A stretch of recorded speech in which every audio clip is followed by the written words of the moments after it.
Assalamualaikum warahmatullahi wabarakatuh. Perkenalkan, nama saya Ami Fitriyanti Utami dari kelas 2C dengan MPM 2201105211003. Adanya video ini adalah untuk memenuhi tugas UTS dari mata kuliah Media Pembelajaran di SD dengan dosen pengampu Poppy Anggraini STMPD. Baik, kalau begitu kita langsung ke materinya saja. Bismillahirrahmanirrahim. Assalamualaikum warahmatullahi wabarakatuh. Halo anak-anak, selamat pagi. Bagaimana kabarnya? Sebelum memulai pembelajaran hari ini, mari kita buka dengan lafaz basmalah bersama-sama. Bismillahirrahmanirrahim. Di sini saya akan menerangkan tentang materi ekosistem. Sebelum kita bahas ekosistem lebih jauh, kita harus tahu nih bahwa setiap organisme membutuhkan tempat tinggal untuk hidup. Adapun tempat organisme hidup untuk berkembang biak yang disebut dengan habitat. Di dalam habitat inilah semua organisme melakukan interaksi dengan lingkungannya. Inilah yang disebut dengan ekosistem. Jadi, apa sih ekosistem itu? Jadi, ekosistem adalah suatu kesatuan hubungan timbal balik antara makhluk hidup dengan lingkungan sekitarnya. Sedangkan, ilmu yang mempelajari tentang ekosistem disebut dengan ekologi. Ekosistem juga tersusun atas satuan-satuan ekosistem yang saling berinteraksi. Kira-kira apa saja ya? Mari kita bahas satu persatu. Yang pertama itu individu. Individu ini berasal dari kata individuum yang berarti tidak bisa dibagi. Berdasarkan ilmu ekologi, individu berarti satu organisme. Contohnya, seekor burung, seekor monyet, maupun seekor semut. Yang kedua, populasi. Populasi merupakan sekumpulan individu yang sejenis yang menetap pada daerah di waktu tertentu. Contohnya, sekumpulan burung ataupun sekumpulan rusa. Yang ketiga, komunitas. Komunitas ini terdiri dari beberapa populasi yang saling berkumpul. Contohnya, kumpulan ikan di laut. Selanjutnya, jenis-jenis ekosistem. Ekosistem memiliki dua jenis, yaitu ekosistem alami dan ekosistem buatan. Mari kita bahas satu persatu. Yang pertama, ekosistem alami. Ekosistem alami ini sudah ada di alam atau jenis ekosistem yang terbentuk dengan sendiri tanpa campur tangan manusia. Contohnya, ekosistem laut, ekosistem sungai, atau ekosistem hutan. Yang kedua, ekosistem buatan. Ekosistem buatan ini dibuat oleh manusia dan terbentuk karena adanya campur tangan manusia. Hal tersebut guna memenuhi kebutuhan manusia, contohnya ekosistem akuarium, ekosistem sawah, dan ekosistem bendungan. Ekosistem juga terbagi menjadi dua komponen, yaitu komponen biotik dan komponen abiotik. Komponen biotik adalah semua makhluk hidup yang terdapat dalam ekosistem. Contohnya kita lihat dalam gambar ada tumbuhan, hewan, bakteri, maupun manusia.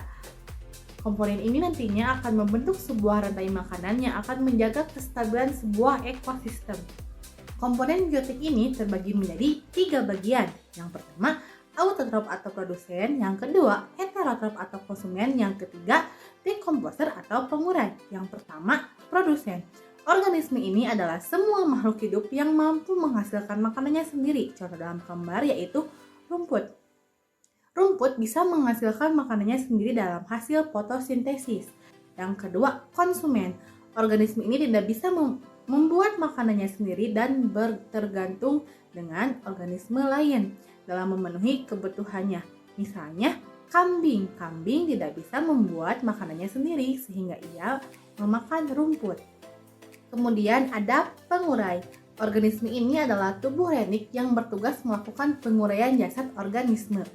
Tugas pengurai ini menguraikan senyawa organik kompleks tersebut menjadi bentuk yang lebih sederhana sehingga dapat kembali diserap oleh alam.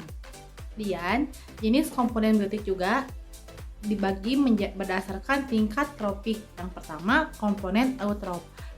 Komponen ini adalah organisme yang berperan sebagai produsen karena dapat menghasilkan makanannya sendiri melalui fotosintesis. Contoh, tumbuhan berbiji, fitoplankton, ganggang, atau lumut. Yang kedua ada komponen heterotrof, yaitu berperan sebagai konsumen karena tidak dapat menghasilkan makanannya sendiri, terdiri dari, bisa dilihat dari gambar yang pertama yaitu konsumen 1, hewan herbivora dan hewan omnivora, contohnya tikus, belalang, dan ular. Konsumen 2, hewan karnivora pemakan hewan herbivora dan hewan omnivora, contohnya kodok dan ayam. Konsumen 3, hewan karnivora pemakan karnivora dan hewan omnivora, contohnya elang dan ular. Yang terakhir, decomposer dan detriporter atau pengurai, contohnya adalah bakteri. Kemudian ada komponen abiotik. Komponen ini tidak hidup, contohnya fisik dan kimia, yang mendukung serta menjaga keseimbangan suatu ekosistem. Contohnya suhu, air, cahaya matahari, udara, bebatuan, tanah, dan kelembapan. Kemudian rantai makanan ekosistem. Rantai makanan ini adalah sebuah peristiwa makan dan dimakan antara sesama makhluk hidup dengan urutan-urutan tertentu. Saya ambil contoh dari ekosistem sawah. Yang pertama ada padi. Padi sebagai produsen, karena padi bisa menghasilkan makanannya sendiri melalui fotosintesis. Kemudian ada konsumen 1 yaitu belalang. Belalang tidak bisa menghasilkan makanannya sendiri. Kemudian belalang dimakan oleh kodok sebagai konsumen 2 dan kodok dimakan oleh ular sebagai konsumen 3. Kemudian ular diurai oleh elang. Sehingga rantai makanan ini termasuk dengan komponen biotik. Terakhir yaitu jaring-jaring makanan ekosistem, yaitu gabungan dari rantai makanan yang saling berhubungan dalam suatu ekosistem. Kita lihat ya di dalam gambar, yang pertama ada produsen.